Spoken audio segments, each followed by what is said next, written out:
Bonjour. Le moteur diesel 4 cylindres de 1,9 litres parcourt plus d'un demi-million de kilomètres sans problème. Cependant, une huile de mauvaise qualité et un propriétaire négligent peuvent ruiner toute machine à mouvement perpétuel. Une mauvaise lubrification peut rayer les arbres à cames et les injecteurs pompes peuvent être endommagés par le carburant diesel bon marché des tracteurs. Le grand frère du 4 est le 5 cylindres 2,5 TDI. Il est équipé d'un bloc en aluminium avec projection plasma des cylindres. À cause d'un carburant diesel de mauvaise qualité, d'une huile sale, d'une surchauffe et d'un couple excessif, les projections se détachent par couche et le moteur doit être envoyé à l'atelier pour une réparation des chemises. Si le moteur était protégé de ces inconvénients, il devrait parcourir 500 000 à 600 000 km avant une révision générale. Une autre différence avec le 4 réside dans sa transmission à engrenage, complexe mais performante. Grâce à elle, le moteur 2,5 litres produit une sonorité plus puissante et plus sonore que le diesel 1,9 litres. On pensait qu'une telle transmission durerait éternellement. En réalité, les engrenages doivent être remplacés tous les 200 000 à 250 000 km. En 2009, la T5 a changé de gamme de moteurs, recevant des moteurs 2 litres à 1 et 2 turbines. Mais la double suralimentation, fortement sollicitée, s'est avérée peu fiable. Cependant, les volets et les turbines ne sont pas les seuls à devenir le point faible de la puissante version 2 litres. Les voitures presque neuves consommaient jusqu'à 2 à 3 litres d'huile au 1000 km. Avec une telle consommation, les segments de piston se grippaient rapidement et les moteurs nécessitaient une révision. En 2013, Volkswagen a modifié la conception des pistons. Le problème s'est atténué, mais n'a pas disparu complètement. Ce n'est qu'après le changement de génération qu'ils ont découvert que le refroidisseur d'échappement était responsable de la consommation d'huile. Il se corrode de l'intérieur et les copeaux d'aluminium, pénétrant dans le cylindre, deviennent abrasifs et abîment les pièces de l'ensemble cylindre-piston. Les versions les plus puissantes du moteur 2 litres sont équipées d'un bloc d'arbre d'équilibrage. Ceux-ci sont entraînés par une courroie de distribution fragile qui devra être remplacée. Idéalement, chaque remplacement de courroie de distribution est recommandé pour un kilométrage compris entre 80 000 et 100 000 km. Il est également conseillé de remplacer la pompe à liquide de refroidissement. Finalement, jusqu'en 2011, Volkswagen avait installé un cache plastique inopérant recouvrant la courroie de distribution. Lorsque la courroie auxiliaire s'est rompue, des morceaux de caoutchouc ont volé sous la courroie. Elle s'est également rompue, les soupapes ont heurté les pistons et le moteur a dû être envoyé pour une révision générale. Le plus simple et le moins cher est le 2.0 atmosphérique à 8 soupapes de 116 chevaux. Sa durée de vie est longue. Il suffit de changer la courroie de distribution après environ 100 000 km. Mais 116 chevaux, ce n'est clairement pas suffisant pour un minibus.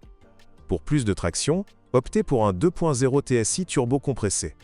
Depuis 2012, un moteur de 150 chevaux est disponible, puis, un an plus tard, 204 chevaux. Il s'agit de moteurs de la série EA888, réputés pour sa consommation d'huile insatiable. Mais cela ne s'applique pas aux propriétaires de Volkswagen utilitaires. Ils ont des moteurs à 4 cylindres avec un bloc, une culasse et des pistons neufs. Cependant, trouver un transporteur équipé d'un 2.0 TSI est un véritable casse-tête. Ces véhicules sont trop rares. Équipé du puissant moteur VR C3 2L, le transporteur se conduit à merveille.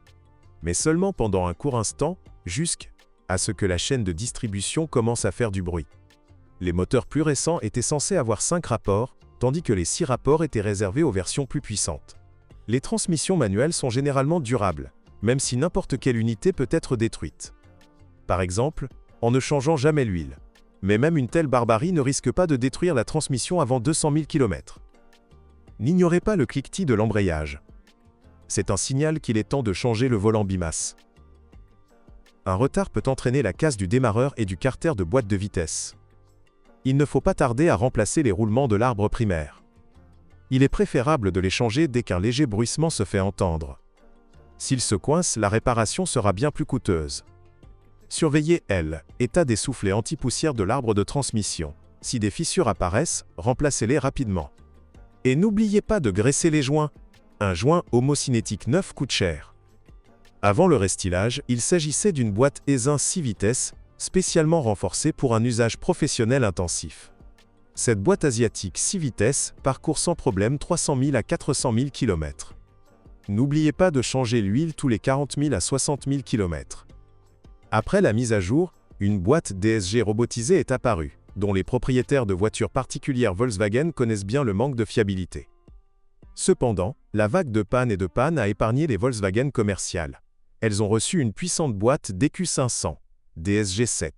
Certes, avant la révision majeure de 2011, la boîte présélective avait tendance à couper et à pousser, mais la boîte a ensuite été radicalement améliorée.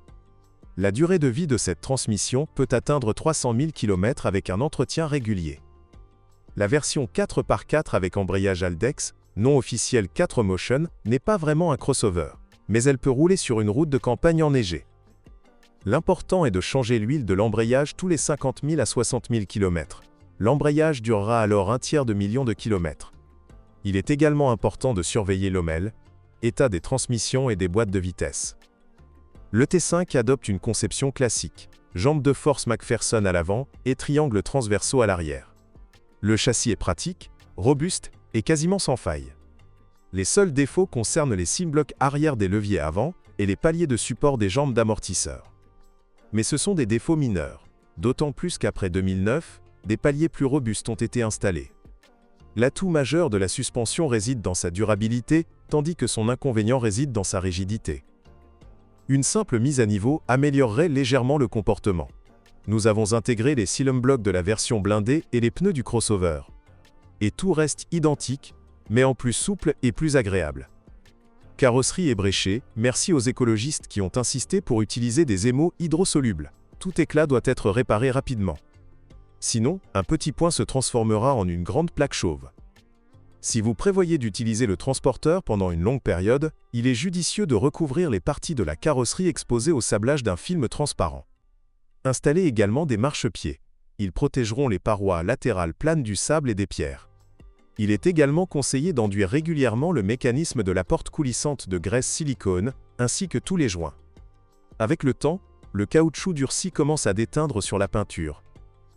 Le T5 est également prêt à tracter des remorques, grâce à la barre d'attelage de marque avec crochet amovible, une option certifiée. Attention toutefois, en marche arrière, soyez extrêmement prudent, car l'installation de l'attelage entraîne le retrait de l'amplificateur du pare-choc arrière. Vous pouvez installer vous-même un attelage, mais vous devrez alors installer un module de coordination pour allumer les feux de la remorque.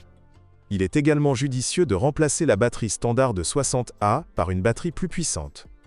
En effet, la capacité de la batterie d'origine est souvent insuffisante pour faire tourner le moteur diesel en hiver.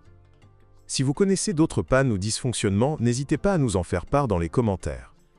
Votre avis pourra aider d'autres personnes à choisir une voiture d'occasion.